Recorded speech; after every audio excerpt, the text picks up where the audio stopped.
பச்சை பசியலென்ற வயல்களும் தென்னை மரங்களும் மண்ணால் கட்டப்பட்ட வீடுகளும் நிறைந்த ஒரு அழகான கிராமம் இருந்தது.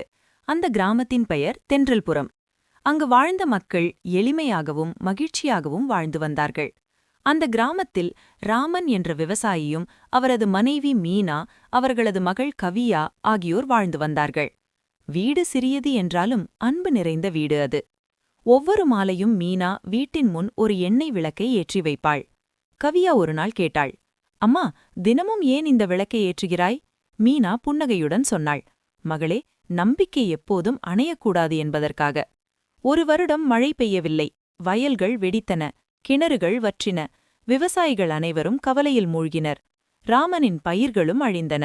அந்த இரவு வீட்டில் அரிசி மிகவும் குறைந்துவிட்டது. மீனா சொன்னாள், இது இன்னும் 2 நாட்கள் மட்டுமே போதும். அப்போது வீட்டின் கதவை ஒருவர் தட்டினார்.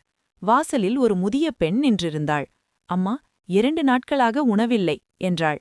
மீனா இருந்த சிறிய உணவையும் அவளுடன் பகிர்ந்தாள். முதியவள் ஆசிர்வதித்தாள், உங்கள் விளக்கு எப்போதும் அணையாதிருக்கட்டும். அந்த இரவு அவர்கள் பசியுடன் படுத்தார்கள். ஆனால் வீட்டில் விளக்கு எரிந்து கொண்டே இருந்தது. அவர்கள் மனம் அமைதியாக இருந்தது.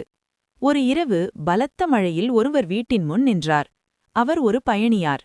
ராமன் அவரை உள்ளே அழைத்தார். மீனா தண்ணீர் கொடுத்தாள்.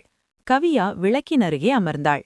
அடுத்த நாள் அந்த பயணி ராமனிடம் ஒரு சிறிய மூட்டையை கொடுத்தார். இவை விதைகள், நம்பிக்கையுடன் விதையுங்கள் என்றார். ராமன் அவற்றை கிணற்றருகே விதைத்தார். சில நாட்களில் பச்சை செடிகள் வளரத் தொடங்கின.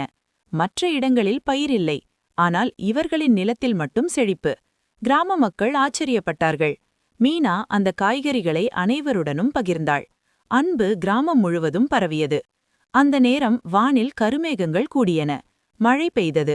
குழந்தைகள் மழையில் ஆடினார்கள். வயல்கள் மீண்டும் பசுமையானது. இரவில் குடும்பம் விளக்கின் அருகே நின்றது. கவியா சொன்னாள், அம்மா, நம்ம விளக்கு ஒரு நாளும் அணையலையே. மீனா சொன்னாள், அது நம்ம அன்பும் நம்பிக்கையும்தான். அன்பும் பொறுமையும் பகிர்வும் இருந்தால் வாழ்க்கையின் விளக்கு எப்போதும் அணையாது.